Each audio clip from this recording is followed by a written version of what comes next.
Jadi sudah bisa kita mulai, waktunya 9.31. Baik ya, untuk pertemuan hari ini itu adalah praktikum QC ya, validasi di lab. Lah kok malah madang-madang gitu ya. Tolong di off-kan dulu ya mahasiswa ya. Kasihan yang sudah memposisikan dirinya untuk kuliah, sementara yang lainnya belum.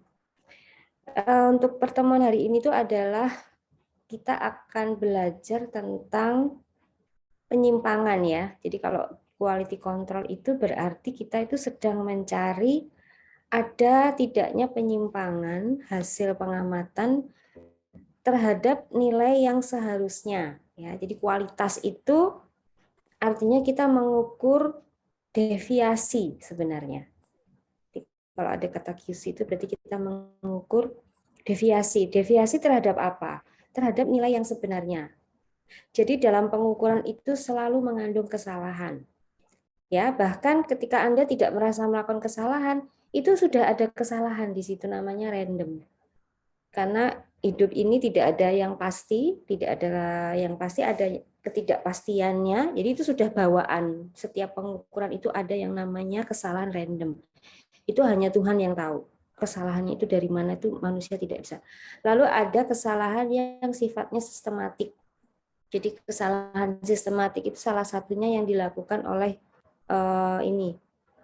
kesalahan yang timbul akibat alat ya. Jadi alat kita itu mungkin sudah aus, sudah lama, atau alat gelasnya kotor.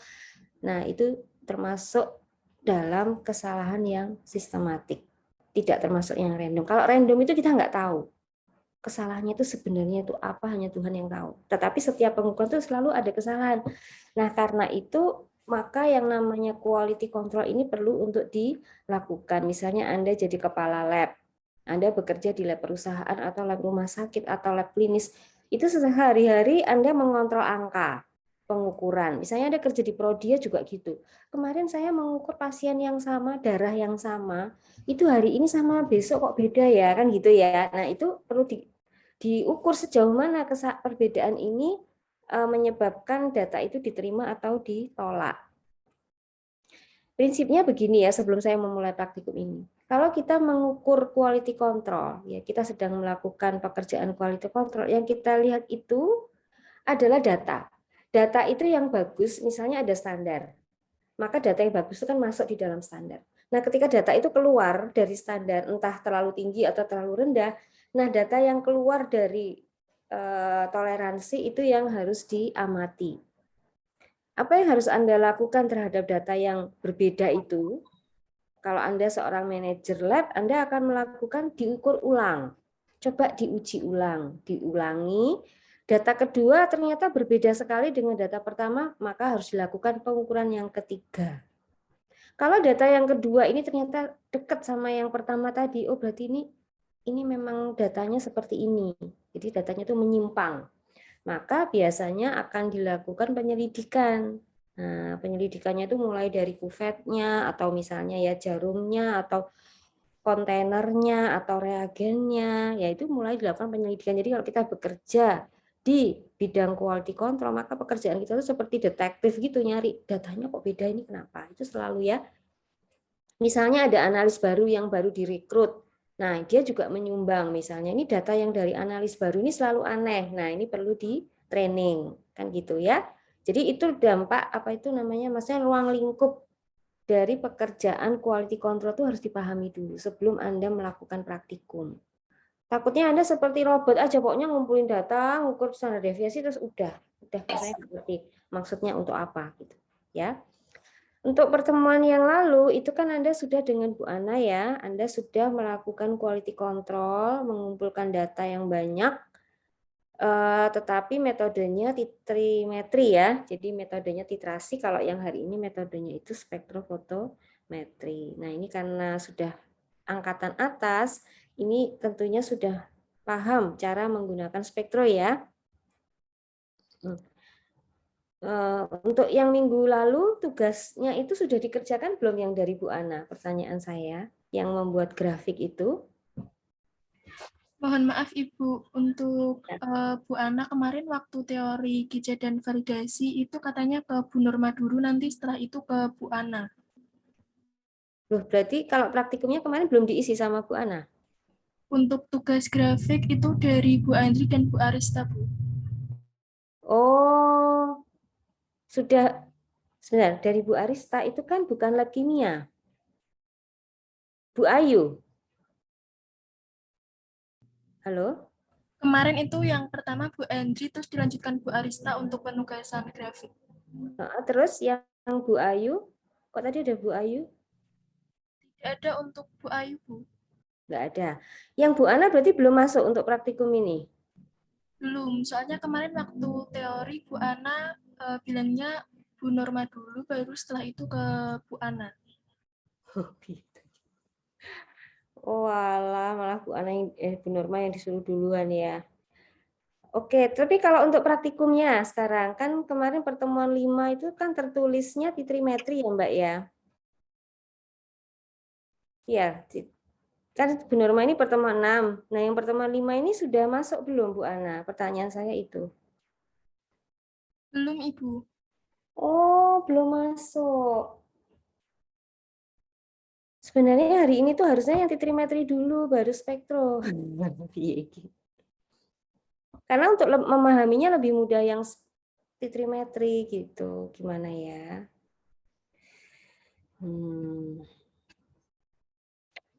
Ya sudah, coba Bu Norma terangkan ya. Kan ini harusnya yang klorida dengan spike ini Bu Ana dulu gitu loh. Kok langsung ke Bu Norma? Kalau tugas sih, ya itu terserah sama.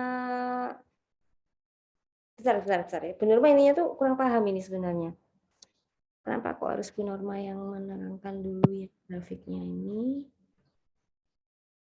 Baiklah. Sebenarnya begini ya, kalau untuk spike ini kan ini ada istilah baru spike. Ini tuh intinya pekerjaan yang Anda kerjakan itu sebenarnya ya sama saja seperti Anda mengerjakan spektro yang sehari-hari itu yang praktikum menggunakan spektro, cuma nanti akan dimasuki oleh zat yang namanya standar internal.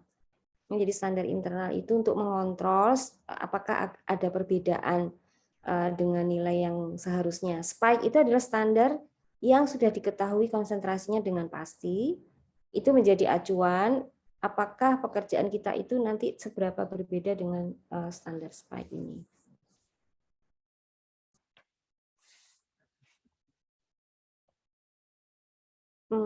Ya sudah, kita mulai saja ya. Saya coba menjelaskan, tapi nanti kalau misalnya Anda nggak ngerti berarti tanya ke Bu Ana gitu. Karena kalau untuk praktikum ini seharusnya Bu Ana dulu. Karena ini yang pedoman praktikumnya ini sebenarnya bukan dari Bu Norma ya. Jadi Bu Ana ini yang seharusnya lebih tahu gitu. Baiklah, kalau memang begitu ini kita download ya. Anda download dulu.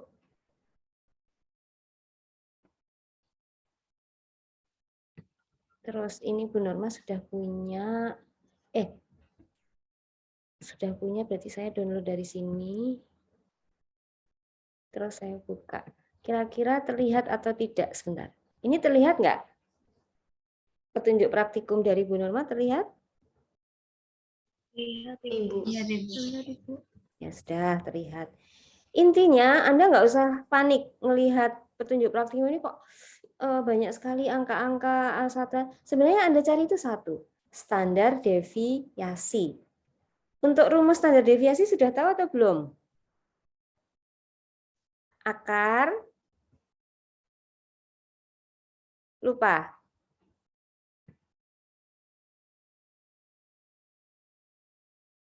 Yang diajarkan Bu Arista itu berarti sudah ya, standar deviasi sudah bisa berarti mengukurnya. Apa rumusnya? Ada yang tahu? Akar. Waktu SMA pun sudah ya. Terus tanda mutlak ya.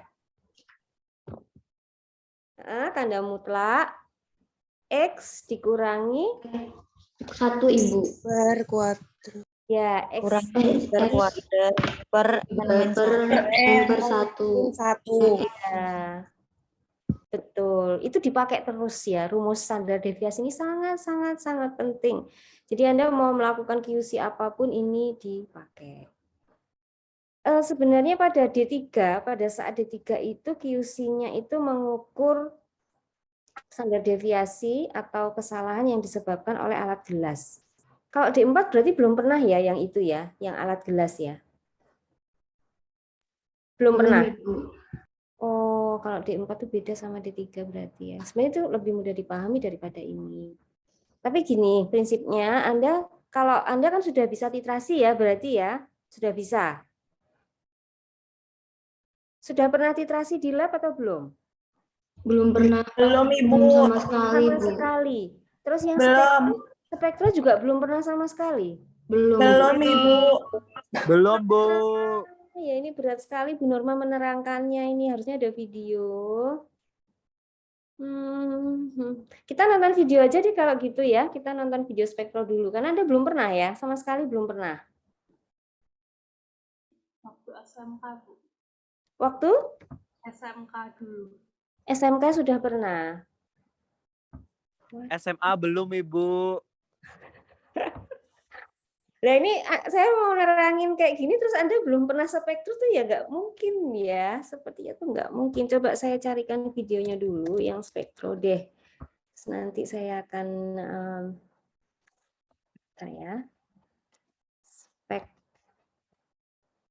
Bentar ya. Saya cari dulu. Ini hanya sekilas tapi akan sangat berharga untuk Anda kalau Anda sama sekali belum pernah. Saya cari yang dari universitasnya.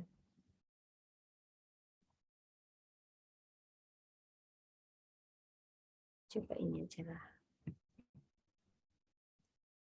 Your work can feel much Bentar, ini smoother saya with cek dulu Monday.com isinya. WorkOS. Nanti saya putarkan untuk Anda. This smooth. Bentar ya. Pada pembahasan. Oh ini kalau ada yang ngomong ini saya males. Oh tapi nanti ngomongnya di off-kan aja ya. Nanti biar Bu Norma yang Tahu ngomong. jarak antara lembah dengan lembah. Gitu ya. Yang praktek kok. Tersibel dia menggunakan.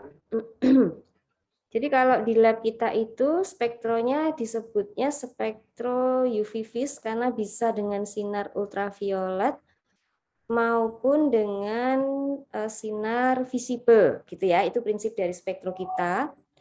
Spektro kita itu berarti kalau menggunakan yang visible, kalau Anda bekerja dengan spektrofotometer dengan menggunakan gelombang visible, itu artinya larutan Anda itu harus visible, bisa diamati dan artinya itu berwarna.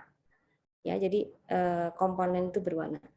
Kalau yang UV itu berarti Anda menggunakan sinar ultraviolet dan itu larutan kita tidak berwarna pun tidak apa-apa. Nah, di dalam praktikum QC ini nanti kita akan menggunakan larutan yang berwarna. Ya, karena itu kita menggunakan spektro yang visible. Nah, ini ada video yang spektronya itu mirip sama punya kita. Jadi saya akan putarkan.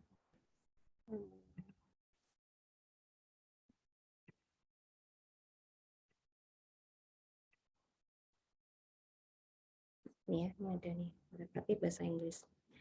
Edit. Ini saya bisa dilihat ini. YouTube-nya dalam Bisa. Berarti bisa. Kalau gitu saya gedein ya. Ya, ini dari NUS. Saya pernah ke sini. NUS ini luar biasa, ranking 1 di Singapura ini ya. Baik. Jadi kalau kita mau kerja dengan spektro itu kita pertama tentunya harus mencolokkan dulu ya mesin spektronya. Jadi ini kita siapkan kuvet. Jadi kuvet itu ada dua macam, ada yang transparan, ada yang opak. Ini diisi kuvetnya ya. Kuvet yang di lab kimia seperti ini. Terus ada bagian yang jernih, ada bagian yang buram. Yang buram tadi yang opak. Kalau Anda mengukur spektro, maka bagian yang jernih itu harus menghadap ke Anda, ke badan Anda gini. Jadi masukkannya pas yang bening di depan kita. Gitu ya. Nah, ini diisi dengan larutan yang akan dianalisis, kemudian kita memasukkan juga larutan blanko. Ya, jadi kita itu dasarnya adalah serapan. Larutan yang konsentrasinya lebih tinggi itu akan memiliki serapan yang lebih tinggi daripada larutan yang encer. Jadi kalau Anda punya deret larutan, misalnya larutan nitrit ya, dengan konsentrasi rendah tinggi sekali. Anda ukur absorbansinya dengan spektrum, maka larutan yang konsentrasi tertinggi itu akan memiliki nilai absorbansi yang tertinggi, misalnya 0,2. Kalau yang encer 0,1 gitu. Terus kita perlu yang namanya blanko. Jadi ketika Anda membuat larutan, tadi kan butuh pelarut ya. Kalau pelarut saya kotor bagaimana Bu? Tapi nggak bisa terlihat oleh mata, tetapi itu ada pengotornya, tapi mata kita nggak bisa melihat. Maka kita bisa mengukur yang namanya serapan blanko. Ya, jadi kita namanya melakukan setting blank. Itu artinya bagaimana? Pelarut itu kita ukur absorbansinya, setelah diukur lalu dinolkan. Dianggap absorbansi yang diserap oleh pelarut tadi dinolkan, sehingga nanti ketika Anda memasukkan larutan yang berisi pelarut dan zat terlarut, maka serapan dari pelarut itu diabaikan oleh alat. Ngerti? Karena seharusnya pelarut itu tidak boleh menyumbang absorbansi. Kan yang kita ukur kan zat terlarutnya ya. Mau sedikit banyak sekali itu loh yang mau diukur absorbansinya. Jadi pelarutnya itu kita nggak ingin ukur, makanya perlu di blanko dulu. Pelarut tok tanpa zat terlarut itu diukur, setelah tahu sekian itu dihilangkan, nanti dinolkan, artinya di larutan kita nanti pelarut yang dipakai itu dengan segala pengotornya itu nanti absorbansinya tidak akan diukur. Nah, itu tujuan kita melakukan setting blank itu di awal pekerjaan spektro harus dilakukan setting blank dulu. Itu ya. Caranya Anda memasukkan pelarut saja tanpa sampel. Tapi pelarutnya ini diberi reagen-reagen enggak, Bu? Ya, diberi. Selain sampel. Ya. Terus diukur, nanti begitu ada angka, terus ditekan blank. Dianggap 0, dinolkan. Nah, setelah itu, setelah setting blank, baru kita mengukur larutan seperti biasa. Usahakan kalau Anda mengukur dengan spektro, itu diawali dari larutan yang encer dulu. Jangan yang pekat dulu. Ya, nanti kalau di praktik itu Anda akan punya deret larutan begitu, terus diberi warna kan ya. Nanti akan terlihat warnanya itu muda, tua, makin tua. Itu menandakan konsentrasi yang makin tinggi. Nah, nanti diukur absorbansinya itu dari yang paling encer, yang paling warnanya paling muda. Karena kalau enggak nanti akan ada kesalahan gitu. Kalau kita mengukurnya dari yang pekat menjadi tidak sensitif alat itu, gitu ya. Oke, nah ini kuvet. Tapi kalau kuvet di lab kimia nggak ada tutupnya. Ini ada tutupnya ya. Oke, jadi ini tuh diisi dengan blanko. Blanko tuh bisa aquades ya. Biasanya sih aquades. Tergantung Anda mau pakai pelarut apa, maka blankonya itu ya pelarut itu.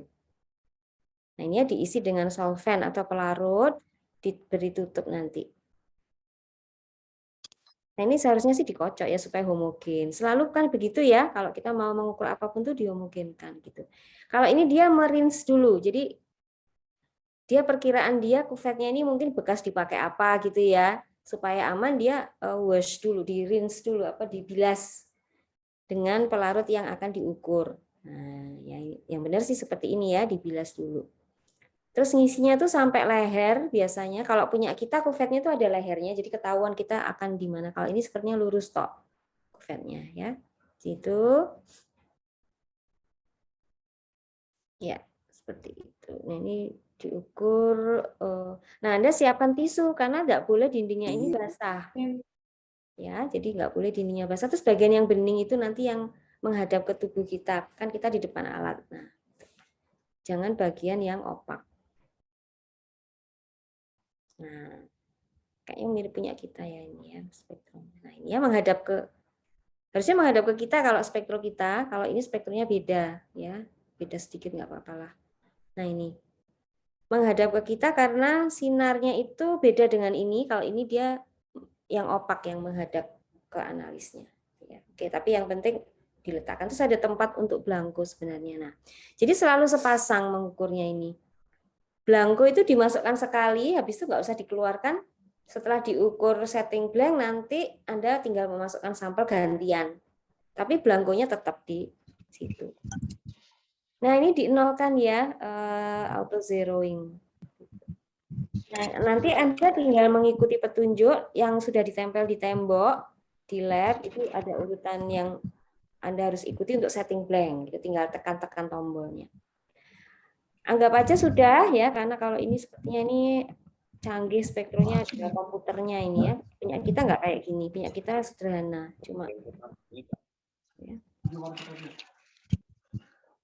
Nah, nanti ada semacam auto zero atau blanko, jadi dinolkan. Tolong di-mute dulu ya, yang ngomong itu siapa ya? Kalau ngomongnya nggak nyambung sama kuliah, saya nggak mau. Ini siapa yang ngomong ini? Aziz, coba di-off-kan dulu.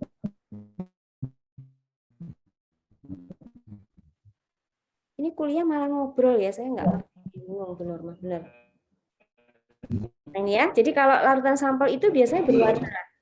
Karena kita menggunakan spektrum. Ini siapa yang ngomong ya? Bu Norma bisa marah beneran loh ini, malah ngobrol. Coba Aziz W ini siapa? Kalau Bu Norma habis marah nanti bener tak catat namanya loh. Ini kuliah kok malah ngobrol ya, berarti nggak ngerti itu nanti. Terus maaf ya Bu Norma jadi emosi nih.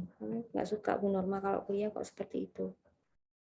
Jadi sekarang setelah Anda melakukan setting blank tadi, maka Anda memasukkan sampel. Sampel kita ini diberi pewarna. Jadi misalnya Anda mengukur nitrit ya, ataupun bahan lain. Kalau itu tidak berwarna, maka Anda harus menambahkan zat pewarna yang nanti akan berinteraksi dengan zat terlarut itu.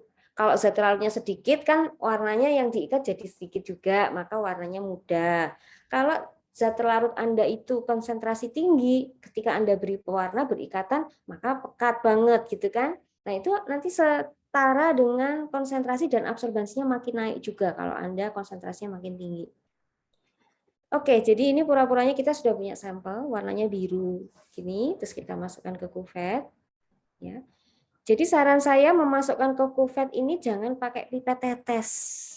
Ya, kalau ini tadi kan langsung ya kayaknya ya masukinnya ya. Kenapa? Karena pipet tetes itu sumber kontaminasi. Kita nggak tahu pipet tetes itu udah dipakai segala macam kalau di lab kimia itu. Ya, sama yang skripsi lah, sama yang D3, D4 semuanya pakai itu dan itu kebersihannya itu tidak terjamin. Karena itu kalau Anda memasukkan ini larutan ini ke kuvet kok pakai pipet tetes, wah, udah nggak karu-karuan nanti isinya. Sementara alat spektro ini sensitif. Ya, ada pengotor aja sedikit, nanti cahaya itu akan diserap oleh pengotor itu sehingga akan menambah angka absorbansi. Nah, jadi ini sensitivitasnya tinggi. Kalau kita mengukur kadar menggunakan instrumen, itu pengotor sedikit saja akan terdeteksi. Kalau titrasi kan dia tidak instrumen ya, dia manual, alat biasa, alat yang tidak terlalu sensitif kalau titrasi itu. Gitu. Kalau instrumen ini sensitif karena dia kadar yang rendah pun dia bisa mendeteksi. Kalau titrasi itu enggak ya. Makanya titrasi itu disebut semi mikro, semi kuantit, dia itu menengah. Apa itu ring yang diukur oleh titrasi itu ring kadar yang tidak terlalu rendah. Kalau sudah rendah sekali di bawah 10 ppm misalnya itu kita pakai spektrum. Ya. Nah, ini diisikan sampai leher ya. Ini harus homogen syaratnya. Jadi di labu ukurnya ini harus sudah dikocok, sudah homogen. Karena kadang-kadang yang bawah itu lebih pekat dari yang atas. Nah, ini tadi sudah dikocok ya. Nah, ini nggak pakai pipet tetes ya. Jadi nggak pakai pipet tetes, Anda langsung memasukkan. Tapi ini tetap dibilas dulu. Jadi sebenarnya idealnya seperti ini. Ya.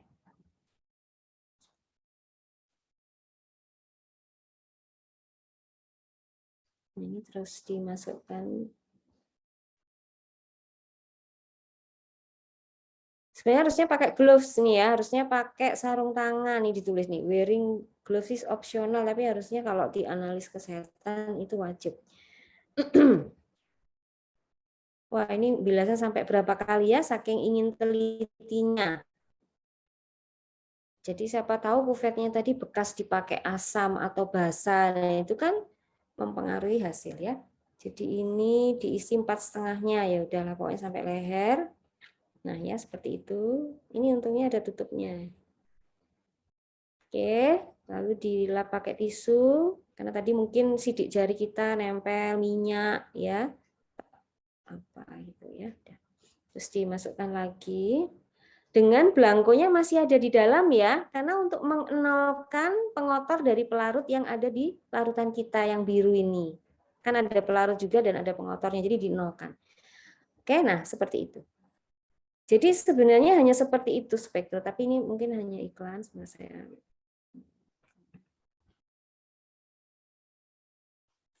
Nah, terus dibaca. Terus begini ya, sebelum kita memencet-mencet tombol, biasanya tombol pertama yang dipencet itu adalah panjang gelombang. Panjang gelombang itu lambda. Ya, lambda itu satuannya nanometer. Itu harus Anda set dulu. Setiap larutan dengan warna yang berbeda, misalnya hijau, merah, kuning, itu panjang gelombangnya tidak sama. Biasanya di dalam petunjuk praktikum itu sudah ditetapkan. Praktikum ini menggunakan misalnya bahan nitrit, pewarnanya nanti warnanya kuning, maka panjang gelombang itu sudah ditetapkan, katakanlah 520 misalnya. Itu nanti Anda harus pakai 520 di dalam alat ini. Itu di-set dulu supaya apa? Cahaya yang dipancarkan itu memiliki panjang gelombang 520 dan sesuai dengan warna larutan kita. Kalau warna larutan kita biru, itu kalau nggak salah 600 gitu ya, 600 nanometer, maka Anda pencet isi 600. Jangan diisi 400 karena 400 itu untuk warna merah gitu loh. Ya, jadi itu dulu yang harus ditetapkan. Setelah itu Anda setting blank, terus habis itu Anda ukur absorbansi sampel. Nah, tadi yang dari SMA yang merasa belum pernah seumur-umur saya pakai alat spektro. Nah, ini ya alat spektro itu seperti ini yang kita punya itu, tetapi lebih sederhana. Nah, ini absorbansi itu akan diukur nanti berupa peak gitu ya, puncak-puncak begini. Tapi kalau yang di lab kimia nggak ada gambar layarnya, cuma angka. Nggak masalah. Yang penting yang Anda lihat itu sumbu Y. Coba Anda lihat sumbu Y. Ini 0,470. Ini adalah absorbansi. Jadi yang diukur apa? Absorbansi. Bukan panjang gelombang loh ya. Kalau panjang gelombang itu untuk mengeset sinar yang akan dikenakan ke larutan kita itu sinar yang panjang gelombang berapa sesuai dengan warna. Karena kalau nggak sesuai dengan warna itu nggak ngebaca itu tidak akan menyerap zat larut kita tidak akan menyerap. Jadi harus cocok. Nah, yang diukur dengan alat spektrum ini sekali lagi adalah absorbansi ini A ya. Jadi sumbu Y ini biasanya harus kita lihat. Terus ini ada tulisannya 400 nanometer, 800 nanometer. Ini adalah panjang gelombangnya. Puncaknya di mana ini? Nah, ini puncaknya ini berarti panjang gelombangnya yang ini. Sebenarnya kita bisa set gitu ya. Oke. Jadi yang Anda catat nanti itu angka-angka yang seperti ini. 0,1, 0,4 itu adalah absorbansi. Ya, jadi itu. Nah, ini kalau panjang gelombangnya ini misalnya tadi biru tua ya, itu 591 panjang gelombang. Kemudian absorbansinya 0,4. 0,4 ini termasuk tinggi ya, serapannya tinggi. Tadi kalau kita lihat warnanya memang biru banget. Kalau birunya cuma biru muda, itu biasanya absorbansinya cuma 0,1 sekian, rendah. Oke ya, ini yang perlu dipahami oleh mahasiswa. Tadi yang di SMK mestinya udah pernah. Kalau ini namanya scanning ya, kalau ini kita nggak lakukan. Oke, itu pengantar untuk spektro. Sekarang kita akan masuk ke apa tadi ini. Petunjuk praktikumnya. Bisa dilihat belum ya? Sudah bisa dilihat ya? Sudah, Ibu. Baik, berarti sekarang sudah punya bekal. Tadi spektro itu pekerjaannya mengukur absorbansi. Tujuannya apa toh praktikum ini? Untuk mengetahui apakah spike nitrit yang ditambahkan kadarnya sesuai dengan kadar nitrit target.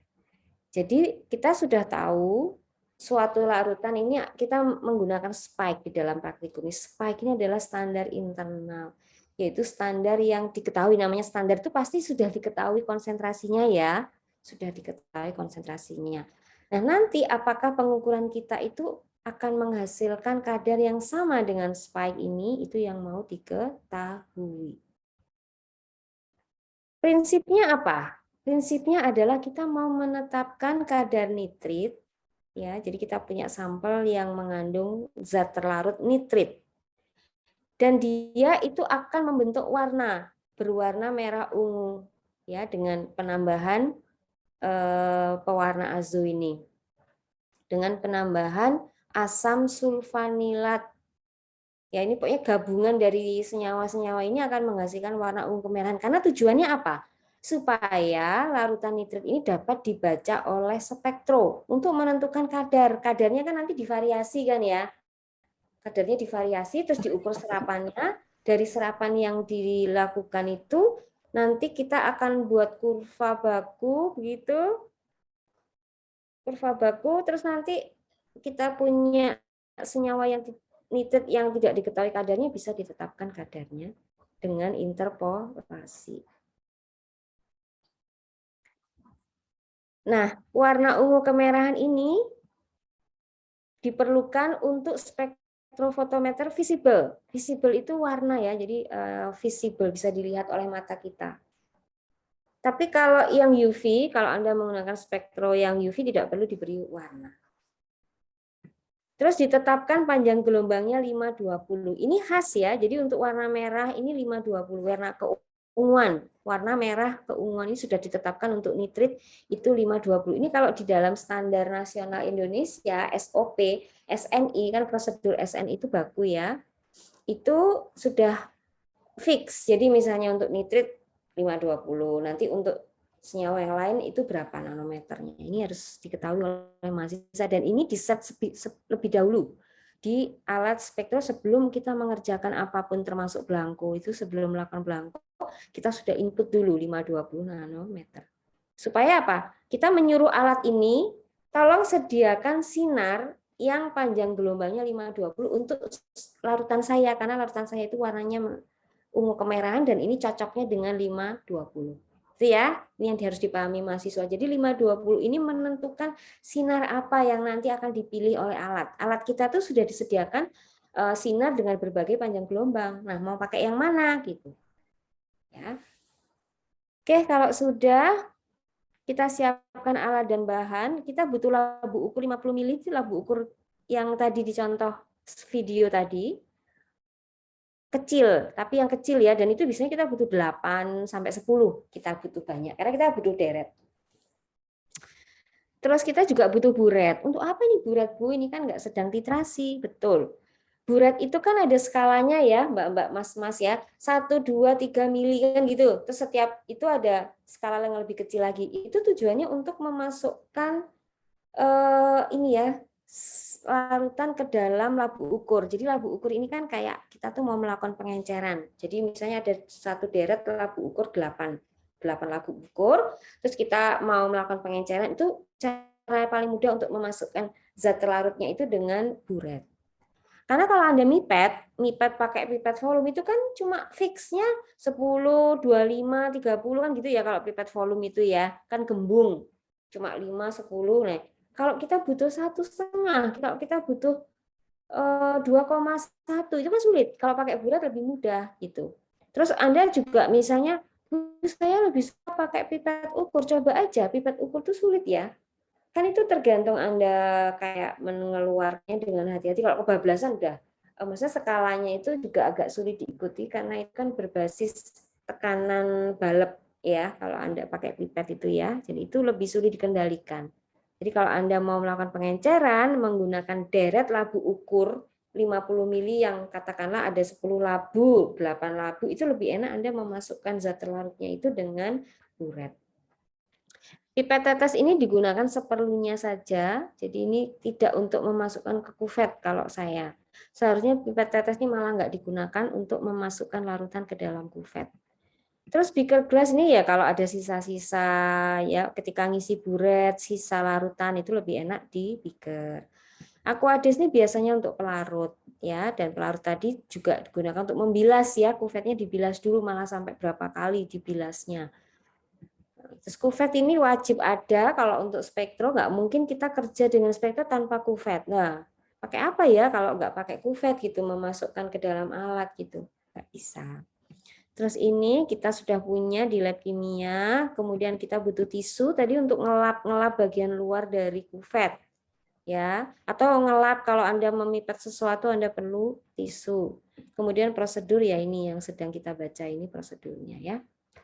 Oke, cara kerjanya Anda siapkan labu ukur ini 11 buah malah ya. Jadi ini kita siapkan 11 buah. Satu itu pasti untuk belangko, belangkonya adalah Aquades. Bu, kalau memasukkan belangkonya pakai botol semprot bagaimana? Enggak apa-apa. Kalau botol semprot itu memang hanya untuk Aquades ya. Tapi juga hati-hati ya, kadang-kadang kalau titrasi itu saya lihat labu apa itu semprot itu digunakan di dinding-dindingnya nempel sama dindingnya Erlenmeyer. Nah, ini kadang menimbulkan kontaminasi ya. Jadi saran saya sih botol semprotnya itu dibuka aja terus dituang. Jadi enggak pakai ujungnya itu ya, karena ujungnya itu sumber kontaminasi. Terus ini ditetapkan labu nomor 1, jadi kita kadang memberi nama labunya itu ya, diberi nama aja 1, terus 2 sampai 6 ini untuk baku seri. Jadi kita akan membuat baku seri itu berarti kita membuat larutan yang akan diketahui konsentrasinya tapi secara berderet. Ya, 0,1 sampai 0,5 ppm ini maksudnya ya. Oh, 10 mg per. Nah, ini kita mengikuti tabel ini. Labu 1 diisi belangko. Ya, maka volume NO atau nitritnya itu 0. Kemudian nomor labu kedua kita lihat tabel ya. Jadi acuannya ini. Maka labu nomor 2 ini memiliki kadar 0,1 mg per liter atau ppm ya, 0,1 ppm. Itu caranya Anda berarti memasukkan volume larutan stok. Jadi kita tuh sudah punya stok nitrit 10 mg per liter itu sudah dibuat dulu. Lebih enaknya 10 ppm lah ya, miligram per liter itu ppm. Jadi kita sudah punya stok larutan nitrit 10 ppm. Biasanya Mbak Desi, laboran itu akan membuatkan 100 ppm. Jadi di satu labu ukur yang besar itu Mbak Desi menyiapkan untuk satu kelas itu 100 ppm. Maka Anda harus mengencerkan dulu menjadi 10 ppm. Jadi Anda encerkan di labu ukur yang ukuran 100. Ya, Anda ambil 10 terus ditempatkan sampai batas itu Anda sudah dapat 10 ppm ya. Itu. Jadi mengikuti V1 kali konsentrasi 1 sama dengan V2 kali konsentrasi 2 ya, nanti dari rumus itu Anda bisa menentukan berapa yang masuk ke labu ukur 100 kemudian ditempatkan sampai batas. Itu Anda akan dapat larutan 10 ppm. Gitu ya. Nah, dari larutan 10 ppm atau 10 mg per liter ini Anda memasukkan 0,5 mili. Ini belum ada milinya ini ya. Satuannya mili. Jadi ini maksudnya itu mili gini ya. Nah, maksudnya gitu. Tapi kalau sudah ditulis di kepala tabel berarti semuanya mili. Caranya gitu. Jadi ketika Anda memasukkan 0,5 mili, 1 mili, 1,5 ini pakai buret. Ya, jadi ini tuh pakai buret. Lebih mudah pakai buret. Kalau Anda pipet pakai pipet volume nggak ada ukuran pipet volume 1,5 mili itu nggak ada. Biasanya Anda harus 3 kali 0,5 kan susah ya. Terus Anda mau pakai pipet yang ukur Bu? Iya, tapi itu seringnya Anda kebablasan nanti karena Anda bergantung pada bulbnya itu loh, yang rubber bulbnya itu kan itu ya agak sulit juga mengendalikan mengeluarkan yang E-nya tuh tekanannya itu kan. Lebih enak pakai buret. Nah, dengan demikian Anda punya nanti nomor 1 itu belangko 2 sampai 6 atau ini sampai berapa ini banyak sekali ya. Ini sampai enggak sesuai ya, ini itu pada 8 sampai 11. Oke, jadi labu 7 untuk sampel. Oke, berarti yang ini tuh baku. Saya beri warna ya. Yang baku ini nah, larutan baku ini penting untuk membuat kurva baku ya. Kurva baku itu apa? Kurva yang sumbu Y-nya adalah absorbansi, sumbu X-nya adalah konsentrasi. Jadi konsentrasinya ini 0,1, 0,2, 0,3, 0,4, 0,5 ppm. Ini sumbu X. Nanti larutan yang ini, yang 0,1 ppm, absorbansinya berapa? Anda ukur pakai spektro, tadi dengan blanko dulu ya, terus habis itu Anda ukur setiap kuvet itu Anda ukur, nanti akan Anda dapat angka. Misalnya 0,1 ini absorbansinya ya, misalnya ya, ini Bu Norma percobaannya di sini. Misalnya di sini, saya. Gimana nih? Insert comment. Misalnya ya. Nah, misalnya yang ini absorbansinya itu 0,105. Di sini 3 desimal biasanya. Terus yang ini misalnya ya. Yang ini itu misalnya absorbansinya lebih tinggi apa lebih rendah kira-kira absorbansinya? Dari penjelasan Bu Norma tadi, kalau konsentrasinya makin tinggi, absorbansinya makin gimana? Makin tinggi, Bu. Makin tinggi, Ibu. Kira-kira nih ya 0,150. Nah, ini benar. Jadi dari angka ini aja Anda bisa mendeteksi pekerjaan Anda benar apa enggak. Terus yang keempat nih, makin tinggi lagi, Bu. Berarti absorbansinya tuh kemungkinan ya naik. Yang normalnya naik. Ya kalau turun gimana? Ganti larutannya, Anda mungkin salah melakukan pengenceran. Kan gitu ya. Ini misalnya 0,2.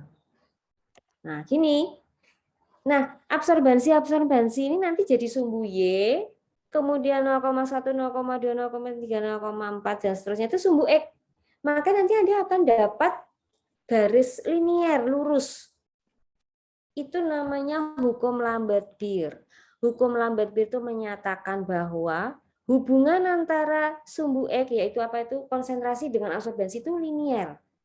Hubungannya linier. Jadi kurva Anda itu nggak boleh naik turun gitu. Linier dengan regresi yang makin tinggi sama dengan 1 ya. Regresi terbaik itu kan 1. R kuadratnya sama dengan 1. Gitu. Jadi kalau Anda dapat kurva linier dengan R kuadrat sama dengan 1, wah hebat benar itu. Anda berarti membuat larutannya sangat teliti, kemudian mengukur absorbansi dengan spektrumnya Anda betul, ya, dan mengikuti hukum Lambert-Beer. Nah, kurva yang linier tadi menjadi acuan seandainya Anda punya sampel yang konsentrasinya nggak diketahui. Kalau ini kan diketahui 0,1 ppm, 0,2, 0,4, ini kan diketahui ya ppm-nya ya. Nah, ketika ada sampel antah berantah tapi mengandung nitrit, tapi saya nggak tahu ini berapa konsentrasinya ya gitu. Sementara Anda punya deret ini 0,1, 0,2, 0,3, Anda punya deret ini. Katakan ya sebenarnya ya, ini seharusnya nggak tahu, tetapi karena saya yang mengirimkan sampel pada Anda saya tahu sebenarnya konsentrasi sampel saya itu 0,25. Tapi kan Anda nggak tahu. Maka ketika Anda nggak tahu, Anda ukur aja absorbansinya. Diukur, Anda ukur absorbansinya. Ternyata absorbansinya itu 0,18, Bu. Lah, dari situ kan Anda bisa lihat, oh berarti dia itu antara 0,150 dan 0,2 kan, 0,180 itu gitu kan. Kira-kira maka kadarnya itu adalah 0,25 kan gitu. Jadi ini manfaat dari metode spektro, metode absorbansi itu untuk seperti itu.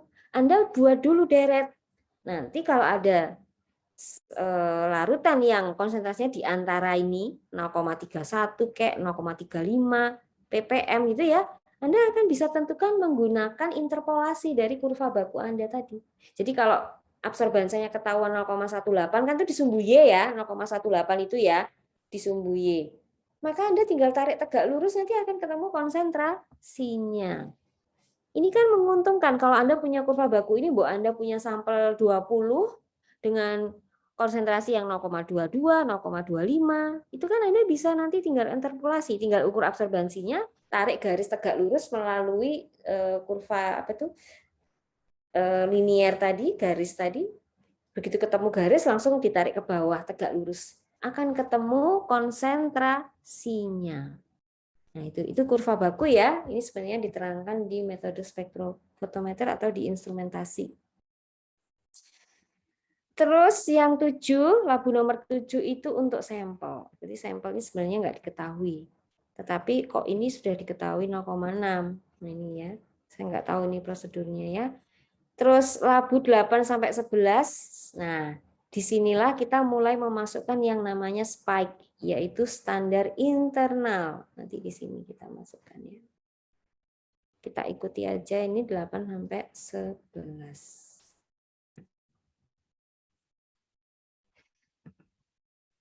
Oke ya, jadi kita sudah mengikuti prosedur ini, membuat ini kok nggak cocok ya dengan kata-katanya ya. Ini kan 8 sampai 11 kok di sini.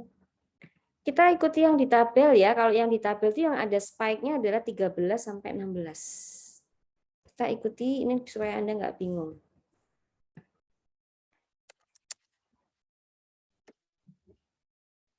Ya, 13 sampai 16. Sampel itu 12, bukan 7 kalau menurut tabel ini. Ya, kan sampel kan kita nggak tahu berapa, belum tahu.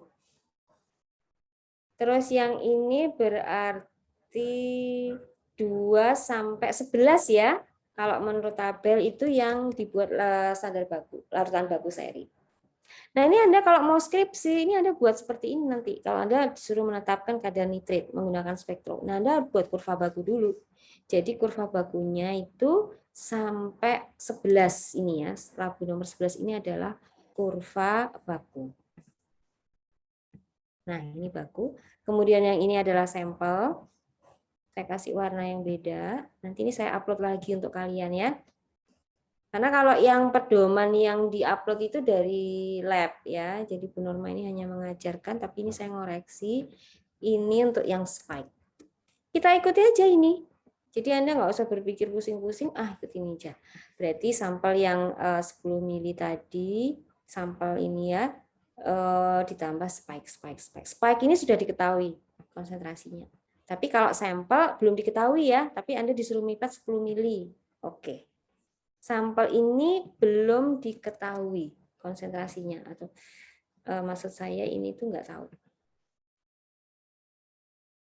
Ya, jadi ini berarti kan tidak diketahui. Kalau tadi kan diketahui 1 ppm, 0,9 ppm, 0,8 ppm kan gitu ya. Kalau sampel kan kita nggak tahu. Nah, nggak tahu tadi diambil 10 mili lalu ditambah spike masing-masing. Spike-nya. Terus kita ulang 4. Jadi untuk yang diberi spike itu kita lakukan sebanyak 4 kali. Jadi kalau quality control itu kita bicara data yang dilakukan berulang-ulang ya. Apa sih?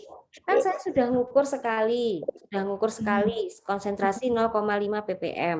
Kok saya disuruh ngulang sampai 4 kali, Bu? Ya itulah namanya quality control. Quality control itu kita melakukan pengukuran berulang-ulang untuk mencari deviasi. Ya, ketika satu pengukuran itu kita nggak tahu ini salah apa benar, tapi begitu diulangi 2 kali ketahuan dengan data yang kedua konsisten nggak? Ternyata nggak konsisten terus. Berarti kita harus melakukan koreksi, entah itu di mana, di alatnya kayak di skill analisnya atau di metodenya salah kan gitu ya. Jadi memang kita di QC itu akan melakukan pekerjaan yang sama diulang-ulang karena kita mencari deviasi. Deviasi yang besar itu tidak kita harapkan. Kita mencari deviasi yang mendekati 0. Nggak ada penyimpangan, entah negatif, entah positif, nggak ada. Semuanya seragam datanya. 0,5 ppm, 0,5 ppm semua. Ya bagus. Absorbansi misalnya ya. Sebenarnya kalau di praktikum ini sebenarnya yang kita cek itu adalah absorbansi. Maka absorbansinya itu jangan jauh-jauh bedanya. Masa saya ngukur larutan 10 ppm dapatnya 0,2, Anda ngukur 0,1. Satunya lagi ngukur 0,300 absorbansi. Nah, ini berarti jelas deviasinya besar banget. Berarti itu banyak kesalahan kan gitu. Idealnya saya ngukur 10 ppm, larutan saya 10 ppm nih. Absorbansinya 0,200. Mbak yang satu 0,201, masnya 0,203. Nah, ini baru bagus datanya. Simpangannya mendekati 0, hampir nggak ada. Terus pertanyaannya, Bu, simpangan itu ada nggak yang negatif? Ada yang bisa jawab nggak? Simpangan itu kan data yang sebenarnya entah dia ada yang kurang, ada yang lebih, itu kan berarti ada simpangan ya. Pertanyaan saya, simpangan itu ada, nilainya boleh negatif atau enggak? Siapa yang bisa menjawab? Kalau tadi di rumus deviasi itu kan ada tanda mutlak ya. Itu artinya apa? Tidak boleh negatif. Tidak boleh negatif. Jadi simpangan yang negatif itu menjadi positif gitu, dianggap positif karena kan kita ngukur tuh jarak antara nilai sebenarnya dengan nilai simpangan kan itu selalu positif walaupun angkanya negatif. Misalnya ya, harusnya angkanya tuh 0,200. Dapatnya 0,199. Kan kayak negatif ya, kurang ya. Tetapi itu kita harus buat jadi positif. Selisihnya adalah 2. Jadi 0,199 dengan 0,200 itu selisihnya 1 ya, min 1. Maka min 1 itu harus diubah menjadi 1. Jadi deviasi itu selalu positif. Gitu. Tapi besar Bu kalau 1 itu. Ya relatif. Jadi nanti ada pengukurannya. Toleransi standar deviasi yang bisa kita terima itu berapaan, ada toleransi. Semakin besar tuh semakin jelek, intinya gitu. Kita nggak ingin ada deviasi. Saya inginnya absorbansi yang saya dapatkan 0,200, kamu juga dapatnya 0,200, yang lain juga dapat 0,200, itu ideal. Tapi itu nggak mungkin terjadi juga sih. Ya ini karena hidup di dunia itu nggak mungkin. Semua data seragam tuh nggak ada. Ya, data tuh pasti bervariasi dan itu nggak tahu. Makanya kita sebut itu kesalahan random.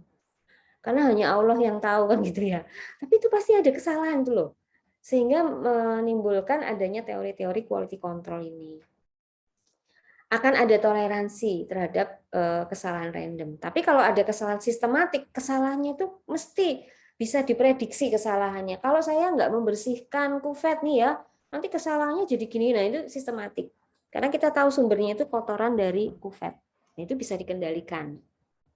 Kesalahan yang bisa dikendalikan itu adalah kesalahan sistematik. Kalau random itu wallahu alam. Tapi selalu ada kesalahan itu. Karena kita nggak sempurna gitu ya. Jadi nggak ada manusia yang benar terus tuh nggak ada. Kita tuh pasti akan ada salah gitu. Kok saya jadi berfilsafat ya. Ini ya, jadi kita sudah dapat deret seperti ini. Terus kita ikuti aja ya. Kalau membuat larutan 0,5 ppm berarti kita harus memasukkan dari buret 2,5 mili larutan 10 ppm. 10 ppm itu 10 mg per liter ini loh ya, 10 ppm kan gitu ya. Insya Allah sudah diikuti ya. Nah, terus punya sampel yang kuning. Punya pura-puranya saya punya sampel. Saya yang tahu tapi Anda nggak tahu. Anda yang praktikum. Nih, saya kasih sampel. Jadi kan Anda nggak tahu konsentrasinya. Jadi nggak usah ditulis. Nanti itu berapa? Sudah. Sekarang siapkan sampel saja yang nggak diketahui konsentrasinya Anda ukur dengan spektrum. Terus yang langkah 13 sampai 16 ini Anda sampel yang nggak diketahui tadi, Anda pipet sebanyak 10 mili, kemudian Anda beri spike. Anda ukur dengan spektro, absorbansinya berapa, catat. Gitu ya, sampai 4 kali karena 4 mahasiswa per meja, setiap mahasiswa mengukur sampel dan spike itu berapa.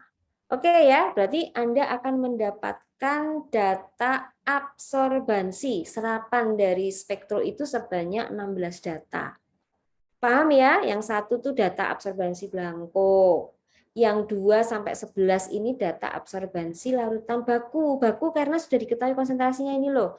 1 ppm, 0,9 ppm ini sudah diketahui. Jadi ini nanti untuk dibuat kurva baku.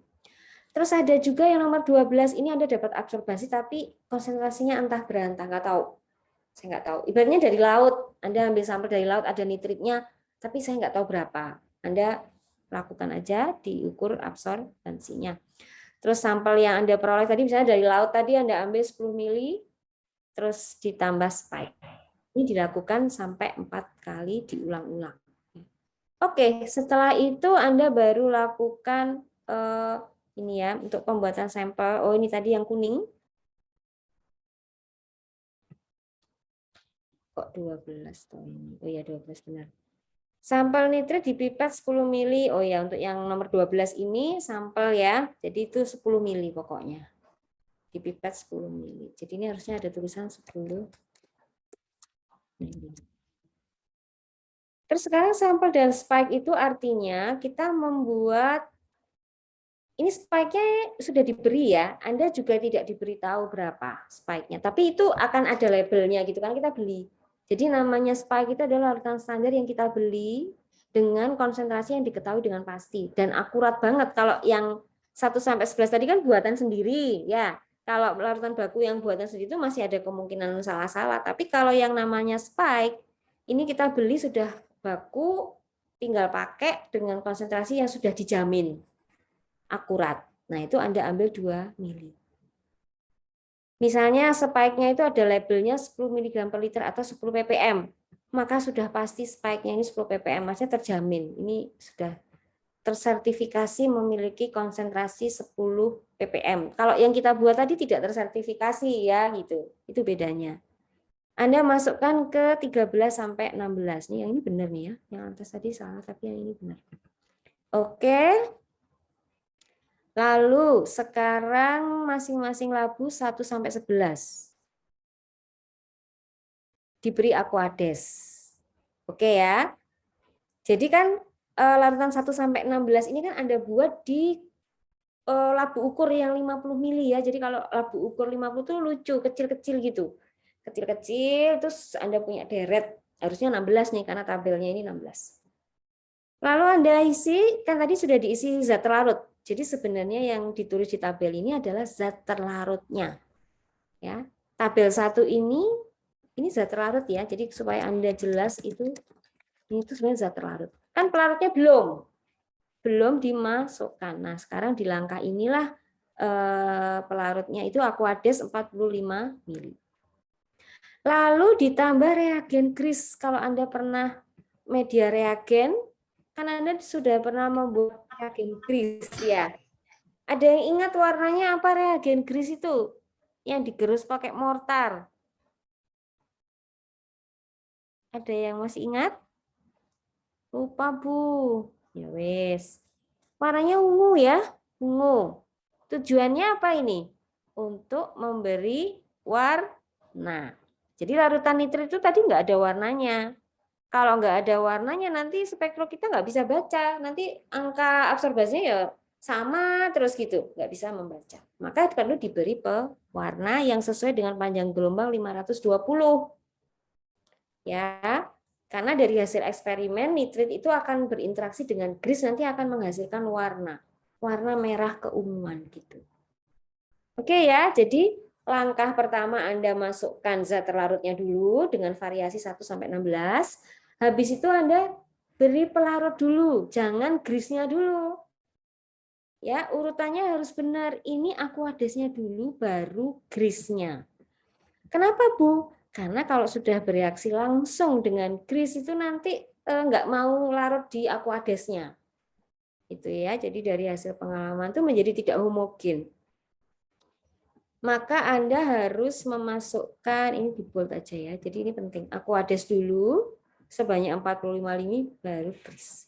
Nggak boleh grisnya langsung ke zat terlarutnya, nanti mereka akan bereaksi, habis itu Aquades itu penambahan itu nggak akan bisa menghomogenkan.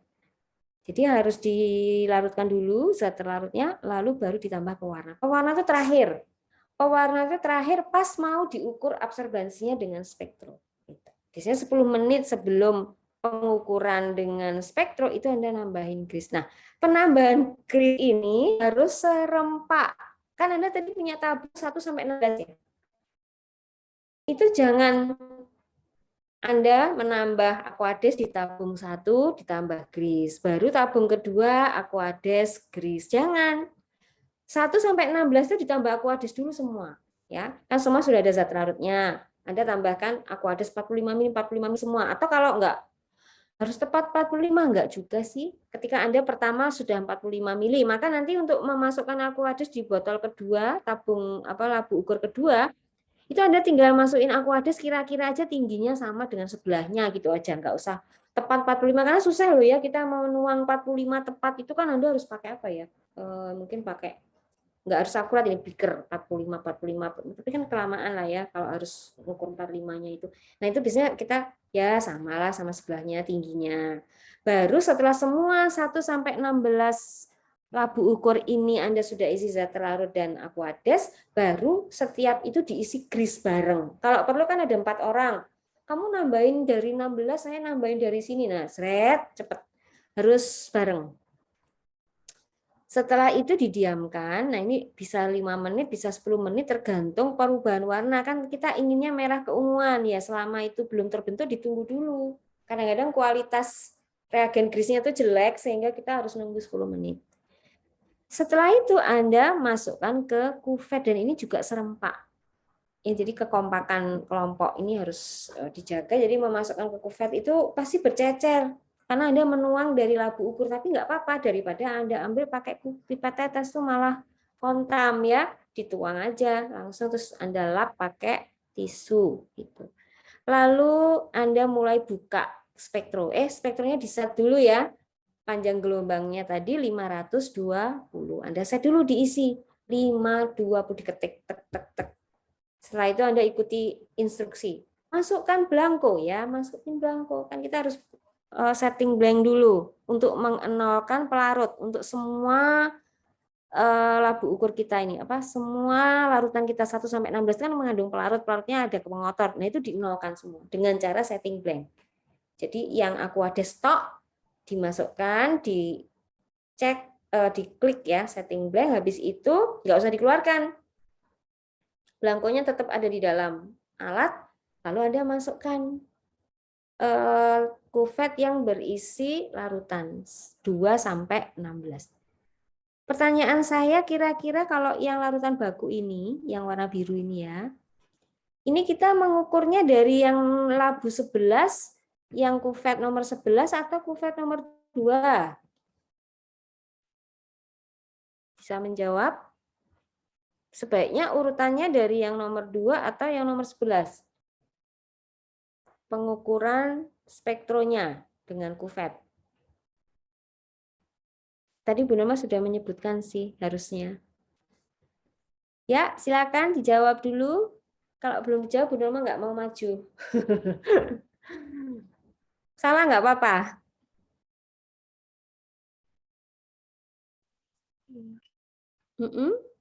Dua.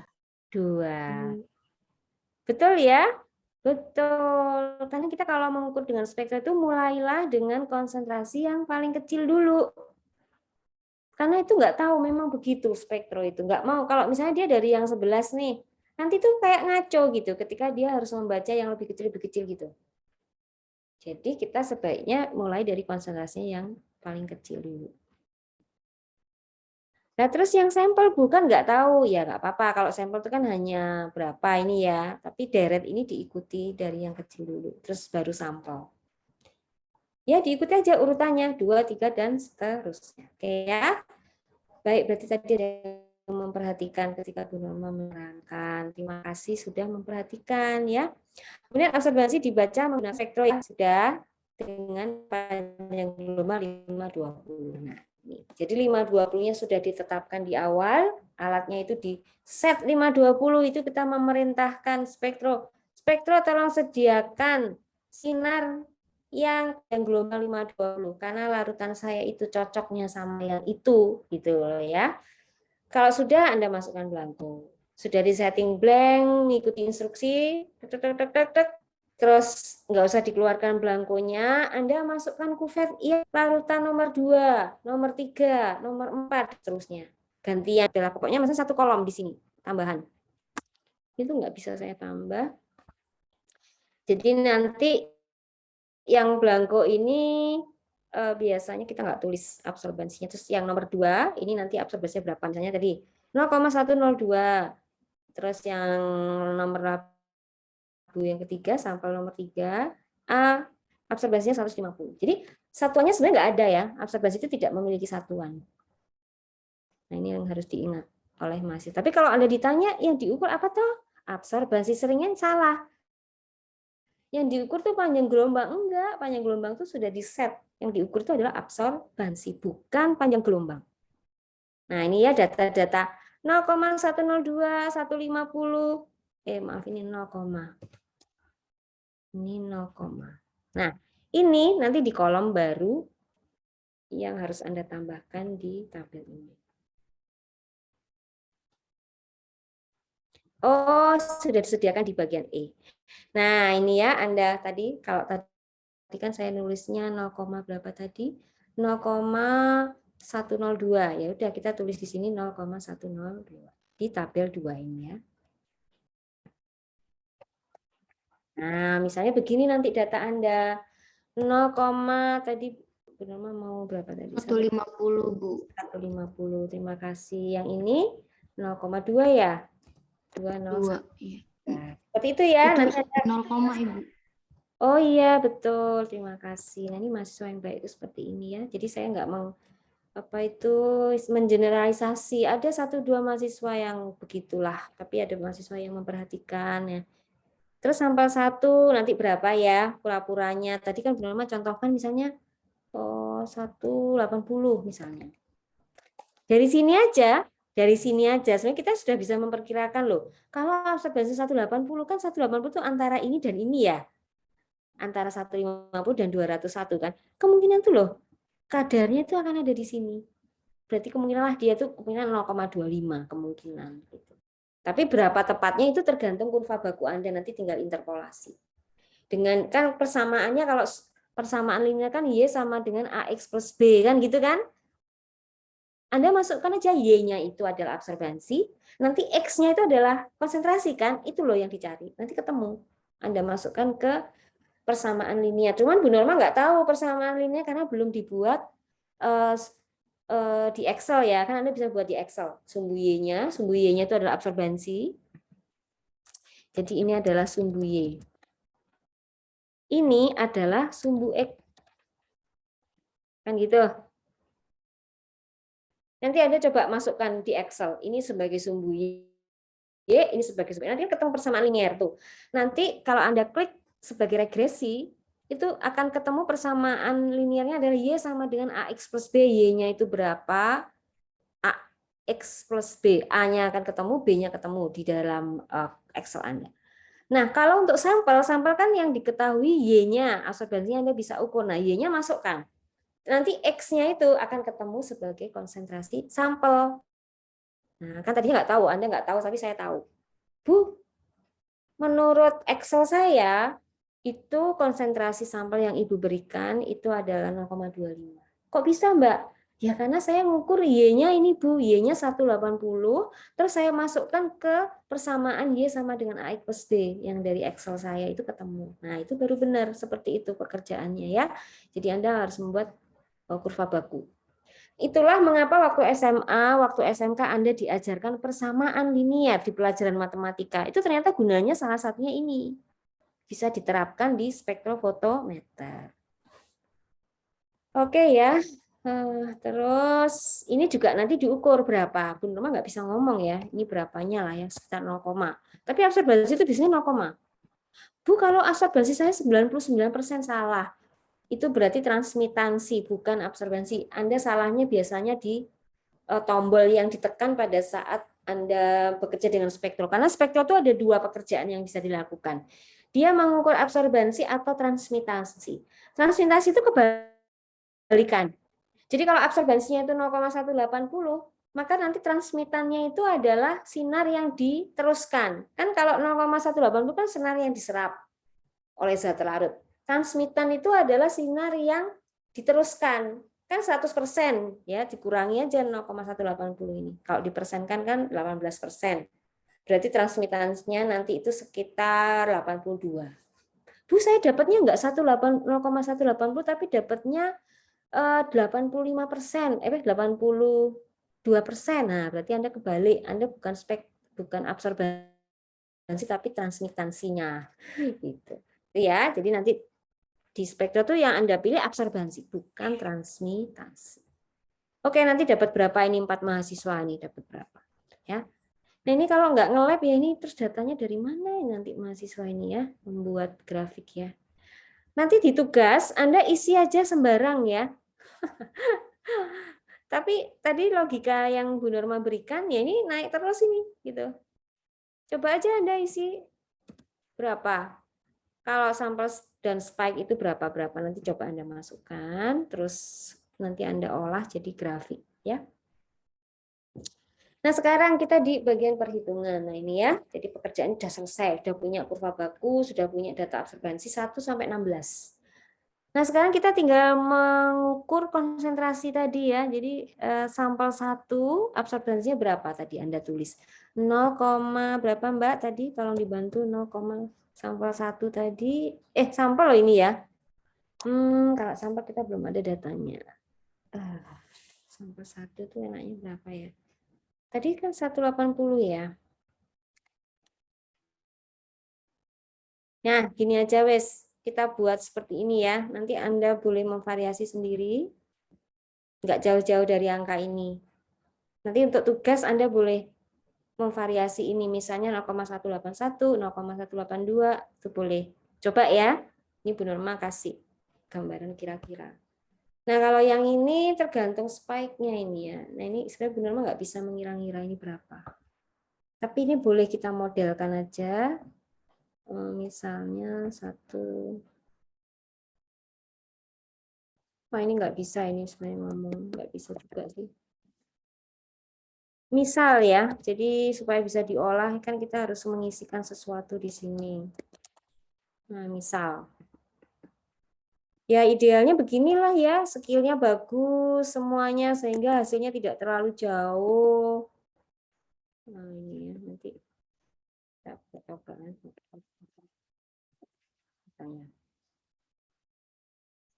Bu kalau satu ada yang dicurigai gimana Bu, diulang aja. Misalnya ini 0,5 ya kan nggak mungkin sebenarnya, itu salah pasti kan. Entah salahnya di mana, diulang. Kalau diulang masih salah juga, ganti larutan ya. Ganti analisnya. Mahasiswanya ganti yang ukur, coba kamu. Tetap aja bed 0,5 Bu ya, berarti larutannya yang salah Anda ganti. Gitu ya. Ini pura-puranya begini nih. Terus kita hitung. Absorbensi sampel per baku kali konsentrasi baku kali P. P-nya ini adalah pengenceran ya. Jadi tadi itu kita pengencerannya berapa? Pengenceran itu tergantung pada, kalau ini sih ke 50 ya, karena kita labunya 50. Sebentar, pengencerannya 100. Kalau kita mengencerkan kan tadi 100 ppm diencerkan jadi 10 ppm.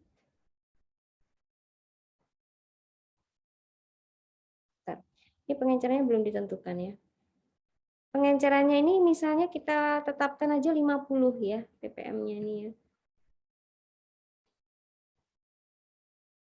Misalnya P-nya sama dengan 50. Sekarang begini, jadi sampel 1 nih. Katakanlah sampel 1 itu, nah ini 0,180, ini 0,230 ya. Kan gitu ya, sampel ke spike ya. Nah, kita sampel 1, 0,180. Maka absorbansi sampelnya berapa? 0,180. Ini tuh begini ya. Jadi kita metode interpolasi. Seharusnya kita itu bisa melihat dari sini. Kalau sampel saya 0,180, tapi ini harusnya saya nggak memberikan contoh 180. Misalnya ini 0,19. 198. Gini aja ya. Misalnya sampelnya 1, dekat mana? Ini dekat dengan baku yang mana menurut kalian? Yang baku 0,3 ppm atau yang 0,2 ppm absorbansi ini? Kalau kita 0,3. 0,3. Nah, berarti kita pakai yang ini. Yang harus kita perhatikan itu berarti yang ini. Yang ini kita perhatikan. Nah, 0,198 itu dekatnya sama ini, berarti kemungkinan sampel kita ini 0,3 ppm sebenarnya. Tapi kita masukkan ke rumus. Rumus ini. Jadi tadi Anda bilang absorbansi sampelnya kan 0,198 ya. Ini saya ganti dulu 198. Karena kalau 180 itu pas di tengah-tengah. Itu ya kan? Terus bakunya berapa yang dekat dengan ini tadi 0,201 ya, yang terdekat. Betul? Iya, Ibu. Ya, 0,201 yang terdekat. Kali konsentrasi baku. Konsentrasinya 0,3 ya tadi ya. Betul? 0,3 ppm. Terus kita kalikan dengan pengenceran. Pengenceran ini harusnya diketahui ya, tapi ini enggak diketahui, saya asumsikan pengencerannya itu 50. Angka 50 ini tergantung ya, tapi kita buat di sini 50 aja. Nah, nanti akan ketemu sampel 1 itu sebenarnya berapa miligram per liter atau ppm ya. Jadi miligram per liter atau ppm. Ketemu ya, mungkin ada yang punya kalkulator, bisa dihitung nanti berapa. Lama nggak megang kalkulator. Mau dibantu boleh supaya dapat angka di sini. Terus Anda bisa melanjutkan untuk yang lain. Silakan ya. Jadi ini 0,15 nih ya.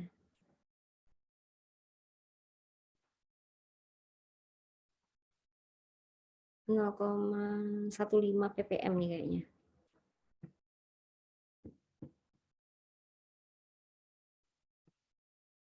Berapa?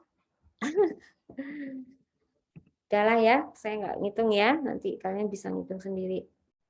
Yang untuk spike juga gitu ya, tinggal dihitung aja nanti berapa dapatnya. Kan kita nggak praktek, jadi kita nggak tahu spike 1 ini kira-kira berapa ya. Kalau 0,23 itu dekat sama yang mana gitu ya. Ini susah juga nih saya. 0,23 ini kita nggak tahu. Misalnya ini 0, misal. Maka spike-nya sekian. Nah, ini benar-benar nggak bisa mengira-ngira ini spike-nya berapa. Kayaknya gini aja, nanti kan Bu Norma punya data hasil praktikum ya dari kakak tingkat Anda ya. Nanti saya kirim ke Komting, ke Mbak Komting data itu, terus Anda olah sebagai grafik ya, gitu. Data absorbansi loh maksud saya, data hasil praktikum. Karena ini Bu Norma nggak bisa nebak-nebak seperti ini. Nggak bisa nebak-nebak seperti ini ya. Ini kan cuma contoh. Nanti data yang absorbansi ini saya kasih ke Anda, lalu Anda kerjakan prakteknya itu ini.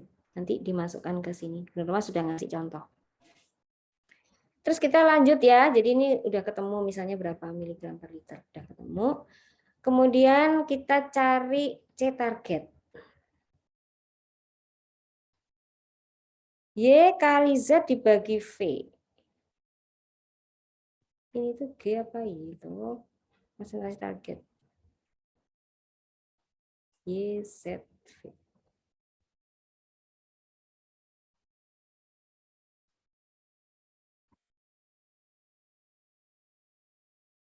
Ini sudah ada contoh ya.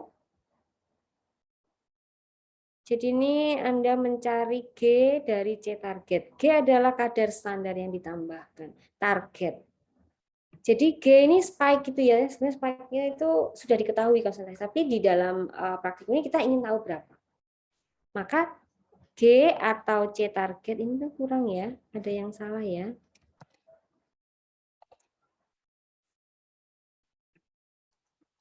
Oke nih. Kita ikuti Y adalah volume larutan baku yang ditambahkan. Kan larutan baku ini maksudnya spike. Larutan baku itu larutan spike-nya. Itu berapa mili? Tadi sudah ditentukan 2 mili. Maka kita masukkan 2 mili. Kemudian Z-nya adalah kadar larutan baku misalnya, oh ya larutan bakunya itu 10 ppm ya. Jadi dari stok kan Anda encerkannya 10. 10 ini dari tabel 1. Kepala tabel 1 itu kan 10 ppm. Terus V-nya adalah volume akhir. Karena kita pakai labu 50 mili, maka diisi 50 mili. Jadi 50 mili itu adalah, nah ya ini Bu Norma sendiri ya. Ini catatan dari Bu Norma, ini labu ukur. Volume labu ukur. Jadi 50 mili labu ukur kita itu. Kadar larutan baku itu spike-nya. Spike-nya itu sudah ditetapkan 2,00. Terus volumenya. Kalau kadar larutan bakunya 10 ppm karena kita pakai standar larutan bakunya memang 10 ppm di tabel 1 kalau enggak mengikuti yang nih 10-nya itu di sini. Di tabel 1. Nih 10, kita kan pakainya standarnya 10 ppm atau 10 mg per liter. Ya.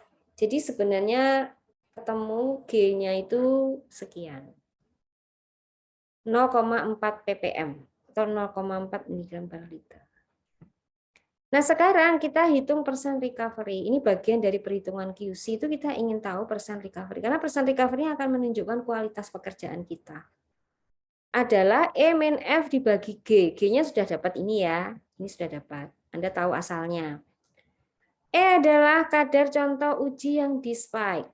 F adalah kadar contoh uji yang tidak di spike.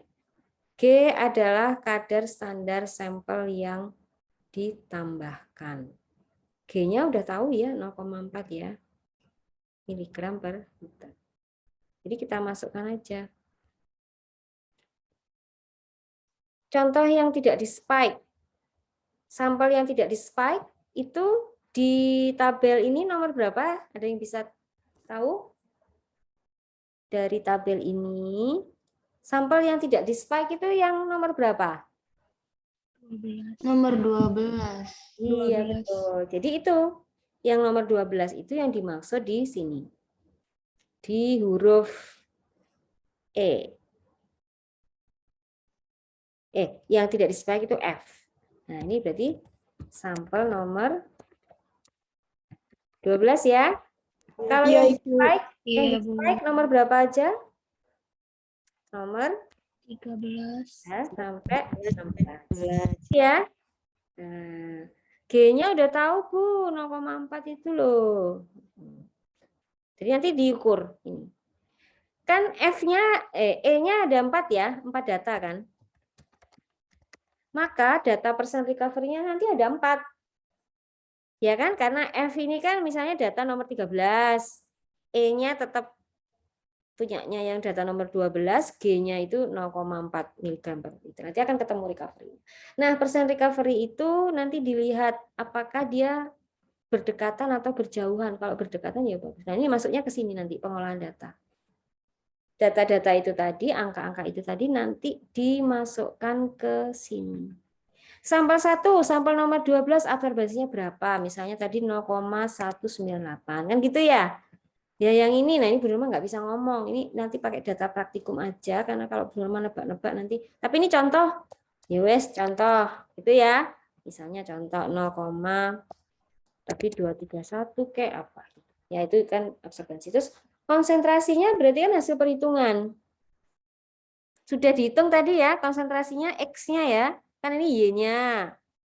Sekarang X-nya berapa? Pakai kurva baku boleh, pakai interpolasi kurva baku boleh, boleh pakai persamaan garis yang Anda peroleh kan Y sama dengan AX plus B. X-nya itu ketemu di sini. A dan B-nya itu ketemu dari regresi di Excel. Mungkin kalau Anda nggak percaya, coba kita di Excel ya. Kita buka Excel. Bisa dilihat, Bu Norma buka Excel? Belum, Bu. Belum, Bu. Ini bisa? Masih belum, Bu. Masih belum, Bu. Mungkin di stop share dulu, Bu, yang satunya. Ya wes, tak share. Ini contoh ya untuk membuktikan bahwa tadi kurva baku itu bisa dibuat di Excel itu dengan sangat mudah. Misalnya ini absorbansi ya, absorbansi. Yang ini kan konsentrasi. Nah, misalnya tadi konsentrasinya kan 1 ppm, ya 0,1 ppm kan satuannya. Terus kurva baku kita 0,2 ya enggak? 0,3 kan gitu ya. Terus absorbansinya tadi Bu Norma ngasih contohnya 0,1 berapa? Berapa? 1. Enggak. 05. 0,05? Ya, betul. Terus yang ini 0,150. 150 enggak sih? Yang 50. Misal ya, nggak apa-apa wes. Ini tuh suka hilang kayak gini. Nah, terus 0,2 ya? Iya, Ibu. Ini kan? Coba ya kita buat regresi. Kan ya hanya begini aja toh sebenarnya. Terus Anda pakai chartnya itu pilih yang ini kok ketutupan tulisan Zoom nih loh, jadi ketutupan. Nah, kan kita harus pakai chartnya. Sebentar kok belum lupa ya, insert chart ya. Loh, kok hilang? Loh. delete ya. Nah, dah. Terus kita kan chart ya. Kita pilih yang regresi. Kalau nggak salah regresi itu, sebentar ya.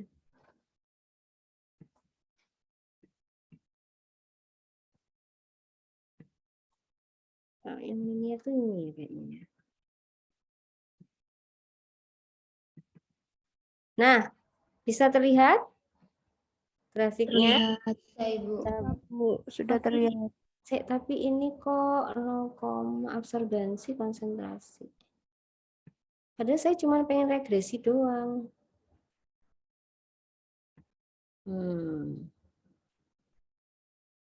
Sebentar ya. Jadi, pura-puranya gini aja, pura-puranya. Nah, seharusnya nanti datanya tuh kayak ginilah pokoknya ya. Ini yang dimaksud kurva baku. Jadi sumbu Y-nya adalah absorbansi, sumbu X-nya ini adalah konsentrasi. Ini harusnya 0,1, 0,2, 0,3. Nah, terus ini persamaan ini itu kan bisa diklik ya. Kayak persamaannya itu ngelihatnya di mana ya. Pokoknya nanti ini adalah Y sama dengan AX plus B gitu. Seharusnya itu ada. Nah, misalnya kita nggak pakai persamaan, kita pakai gini interpolasi. 0,105. Kan kita tinggal di sini 0,105. Itu di mana gitu. Terus nanti kita tarik ke bawah tegak lurus itu akan ketemu X-nya. Jadi kalau kita punya sampel ya. Kalau sampel itu kan kita ketahui absorbansinya. Misalnya 130 misalnya. Ini kan nggak diketahui kan? Kita kan nggak tahu konsentrasinya berapa. Itu bisa dilihat pakai kurva baku ini. Jadi kalau absorbansinya 0,13 nih, 0,13 katakanlah di sini. Di sini. Maka kita tarik tegak lurus sampai ketemu di garis, kita tarik ke bawah, tegak lurus. Itu akan ketemu konsentrasinya. Jadi benar hanya mendemonstrasikan hubungan antara konsentrasi dengan absorbansi itu seperti ini. Jadi enak. Fungsi kurva baku itu untuk mencari konsentrasi dari senyawa yang nggak diketahui berapa, tapi absorbansinya bisa diukur pakai spektro. Kan gitu, Anda tinggal masukin aja pakai blanko, kan? Sudah. Gitu ya. Nanti Anda cari sendiri nih, saya nggak ada waktu karena Bu Nurma tidak sedang kursus Excel ya. Tapi ini basic seperti ini harusnya Anda bisa tahu. Jadi ini jenis chartnya ini harusnya yang regresi gitu. Saya lupa tapi bisa dicari gitu. Terus kayaknya di klik kanan, ini benar nggak pakai mouse. Di klik kanan tuh nanti ketemu persamaan regresi yang Y sama dengan AX plus B. Jadi nanti persamaannya itu kayak gini. Y sama dengan AX. Kan gitu ya. Tapi kalau Anda klik kanan, itu nanti Y-nya tetap terus nggak diketahui, tapi A sama B-nya itu sudah diketahui. Misalnya 0,234, B-nya misalnya 12. Gitu. Jadi persamaan seperti ini yang saya maksud sebagai persamaan linear yang akan membantu dalam menentukan X. X ini adalah konsentrasi. Jadi kalau Y-nya tahu, absorbensi sampel antah berantah itu Anda ukur pakai spektro, Anda bawa ke lab nih, saya punya larutan, pokoknya ini ada nitritnya, saya nggak tahu berapa. Ukur aja absorbensinya, ketemu Y. X-nya berapa? Ya udah dari kurva baku ini Anda bisa manfaatkan persamaannya. Gitu ya. Oke, saya kira itu sebenarnya sudah jauh sekali sampai ngajarin Excel gitu ya, tapi ini sebenarnya nggak harus saya ajarkan gitu. Harusnya ini mahasiswa sudah tahu nih, karena ada kuliah tersendiri untuk ini kan. Nah, oke ya, sampai sini sudah paham ya fungsi kurva baku. Terus sekarang kita balik lagi ke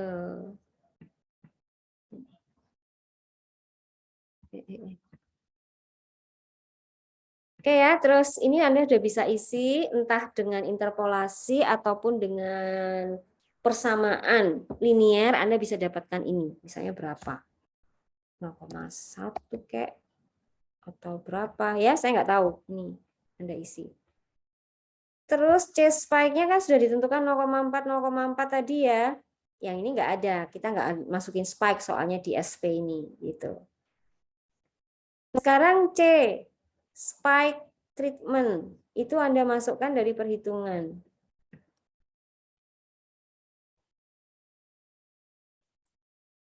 yang treatment. Jadi ini G, C, targetnya ini berapa? Kan ini kan bentar. Sebentar ya. C-nya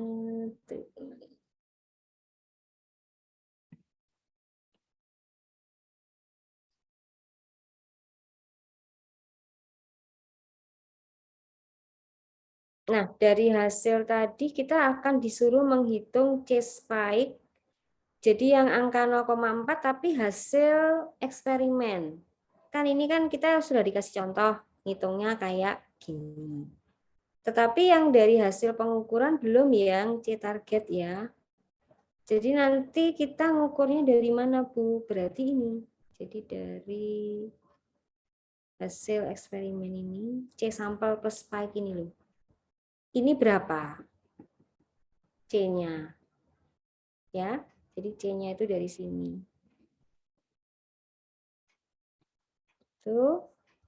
Itu Anda masukkan ke kolom yang ini. Ini ya. Setelah itu persen recovery tadi berarti hanya ada 4 di sini, di sini, di sini, dan di sini. Karena C spike dibagi C target. C spike dibagi C target itu berarti kolom yang ini dibagi kolom yang ini. Nah, sekarang standar deviasinya adalah kalau Anda bilang XI dikurangi X bar. Nah, itu diganti X barnya itu R bar. Yang ini ya, ini X barnya. Nanti data sini, data ini dikurangi R bar ini masuk ke sini. Terus diberi tanda mutlak, artinya negatif itu dianggap positif, nggak boleh ada angka negatif lagi. Nah, kemudian Anda ukur standar deviasinya kan tinggal dikuadratkan ya, di akar. Nih, sudah ada rumusnya. Ya, gitu aja, nanti ketemu standar deviasi dari recovery. Kalau Anda mau bagus datanya persen recovery-nya yang banyak, jadi sampel plus spike 5, plus sampel plus spike 6, gitu. Semakin banyak datanya, maka standar deviasi Anda itu nanti datanya semakin baik. Artinya merepresentasikan jumlah sampel yang makin banyak. N-nya ini makin banyak, makin bagus kalau statistik kan gitu ya. Oke, saya kira itu. Jadi dari persen recovery nanti Anda dapat 4% R ya. Ya ini boleh diisi lah ini persen R dikurangi R barnya itu. Ditulis lagi di sini gitu. Nah terus buat grafik untuk persen R-nya ini. Data sampel kan kita tadi spike-nya ada 4 data ditambah data sampel berarti kan 5 titik karena termasuk yang sampel yang tidak diberi spike. Nah, ini data QC seperti yang saya bilang, kita tuh sebenarnya pengen seragam. Ya, data yang bagus tuh seragam. Tetapi dapatnya bagaimana? Ini kan ada toleransi. Toleransi itu yang warna abu-abu dan biru ini toleransi ya. Kalau standarnya itu yang kuning dan hijau, standarnya kita pengen masuk sih, tapi masih boleh toleransinya yang entah yang abu, entah yang biru. Kalau masih di dalam toleransi itu oke. Tapi ini data ini ada yang keluar ya. Yang keluar misalnya data nomor 2 sama nomor 5. Nah, data seperti ini tuh dicurigai. Kenapa ya? Ada pekerjaan yang salah kah di situ kan gitu. Intinya kalau data kita seperti ini ya ini sebenarnya kurang bagus. Data yang bagus ada di dalam biru dan abu. Jadi di rentang ini. Ini untuk mengukur kualitas pekerjaan spektrofotometer kita gitu. Nah, nanti ini ada contohnya ya. Terus kita pakai ukuran persen, ada toleransi ini, jadi tergantung hasil Anda. Nanti Anda masuk kategori yang diterima atau tidak diterima. Nggak masalah. Misalnya pekerjaan Anda tidak diterima itu bukan berarti Anda berarti tidak mengerjakan, nggak apa-apa. Kan Anda pakai contoh ya, nanti mengerjakannya Anda menggunakan contoh. Terus diolah, dapatnya apapun itu tidak masalah. Misalnya dapatnya tidak diterima, dibahas. Tidak diterimanya kenapa? Oke, saya kira kok ditulis lagi ya, ini contoh. oh ini data Anda, nanti itu masuknya kategori berapa. Misalnya Anda dapatnya di sini, ya berarti Anda masuknya kalau 125% dapatnya berarti tidak diterima.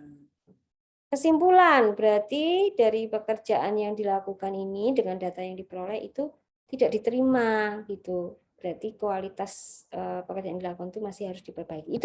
Itu laporan Anda sebagai seorang manajer QC gitu loh ya. Jadi Anda akan menyerahkan laporan ini kepada atasan Anda nih.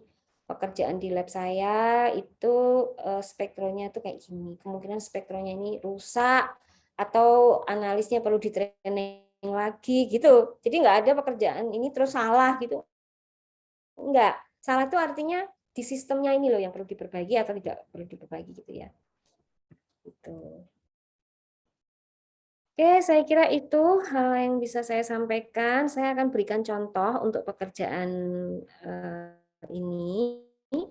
Tetapi sayangnya itu di print gitu loh. Jadi Bu Norma harus nyekan dulu hasilnya. Tidak bisa saya berikan hari ini. Kan ini saya beri toleransi ya untuk mengumpulkan grafiknya ini, nanti saya beri waktulah yang cukup. Katakan 3 minggu ya, saya kasih waktu 3 minggu, nanti hari Sabtu saya coba, hari Senin saya kasih ke Komting contoh untuk pekerjaan QC spektro. Terus Anda boleh pakai data simulasi itu untuk diolah, tapi jangan copy paste dari teman ya. Bu Norma nggak mau. Kayaknya ini Bu Norma mintanya tertulis aja laporannya. Tabel-tabel itu Anda buat sendiri, ditulis pakai tangan sendiri, jadi nggak ada nyontek. Bu Norma nggak mau nyontek. Datanya boleh sama, tapi ditulis sendiri. Itu ya. Baik, saya kira itu waktunya mungkin juga sudah habis. Waktunya sudah habis ya. Oke. Karena waktunya sudah habis, ini saya save coret-coretan saya ini untuk membantu pemahaman Anda, terus saya upload lagi gitu ya, contoh ya. Baik, ini saya simpan sebagai contoh komen-komen. Dengan contoh.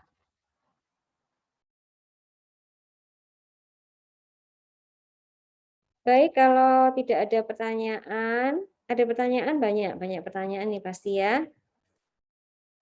Tapi harus dikerjakan dulu nih baru muncul pertanyaan kalau pertanyaan. Coba pertanyaan apa nih yang kemungkinan muncul di sini? Silakan. Itu Ibu masih bingung caranya menghitung konsentrasi treatment, Bu. Konsentrasi treatment ya. Jadi kan kita ngukurnya konsentrasi treatment itu bukannya yang di sini maksudnya? Kan Yang konsentrasi menggunakan baku tunggal. Jadi sebenarnya di sini kita sudah punya data, sampel dan spike itu sudah ada konsentrasi. Yang dimaksud spike treatment maksudnya. oh berarti itu yang ini. Kalau konsentrasi yang sudah itu tahu ya? Belum paham yang ini, konsentrasi treatment ya. Ini Mbak, jadi dari sini. Oh iya. Dari sini tadi kan kita boleh pakai cara yang mana? Kalau cara yang ada di sini itu interpolasi, kita nggak perlu bikin kurva baku yang Excel, itu kita bisa langsung dari tabel. Misalnya, kalau konsentrasinya itu mendekati punyanya baku siapa gitu Mbak, misalnya sampel Anda itu. Misalnya ya, yang di spike ya. Di sini misalnya. Ini tuh dapatnya misalnya 1,101 misalnya ya. Misal loh ini. Maka bagaimana menentukan C-nya? Itu kan Anda tinggal lihat dari kurva baku, dari data baku ini, mana yang mendekati absorbensi Anda. Yang ini kan? Iya. 0,101 kan mendekati ini atau yang ini? Atau yang ini? Yang 0,102. 0,1 kan? Berarti ini yang Anda jadikan acuan. Nih, saya kasih hijau. Acuan untuk diisikan ke rumus. Ini namanya interpolasi ya. Interpolasi itu sebenarnya ketelitiannya agak kurang. Dibandingkan Anda pakai persamaan linear yang Y sama dengan A plus B itu lebih teliti lagi. Tapi ini cara gampang, cara yang mudah tapi sebenarnya kurang akurat. Tapi biasa dipakai juga, nggak apa-apa. Oke ya, jadi misalnya tadi sampel yang ini tadi 0,1,01 ya Mbak ya. Saya ganti ya. Terus absorbensi sampelnya tadi jelas 0,101 ya. 0,101 kan, betul? Terus absorbensi baku yang jadi referensi tadi berapa absorbensinya? 0,102. Nah, kita masukkan aja 0, ya di sini berarti 0,102. Begitu. Terus konsentrasinya berapa dari bakunya itu? Kan sudah diketahui. 0,1. Iya, tinggal masukin di sini 0,1. Terus pengencerannya kita tetapkan 50 ya, karena labu ukur yang dipakai itu 50 gitu asumsinya di sini. Oke, ini terus dikalikan 50. Sampai di sini paham ya Mbak ya? 50-nya semua sama. Paham, Bu. Gitu Mbak caranya. Nanti dihitung ini pakai kalkulator. Berapa? Kayaknya sih langsung ketahuan sih dari sini. 5 ya. 5 ppm ini ya. Kan ini dibagi ini 0, ini kan hampir 1 lah. 1 kali 0,1 kali 50 kan 0,5. Kemungkinan ini 5 mg per liter. Gitu. Oke ya, sudah terjawab ya. Oke, kalau sudah terjawab, ini waktunya karena sudah habis. Jadi karena mau Jumatan juga ya. Nanti saya beri contohnya ke Komting. Selamat belajar. Ini saya upload ke Ifikes yang barusan kita coret-coret ini. Tapi contoh loh ya, ini contoh, bukan pekerjaan yang dikumpulkan. Saya akhiri. Assalamualaikum warahmatullahi wabarakatuh.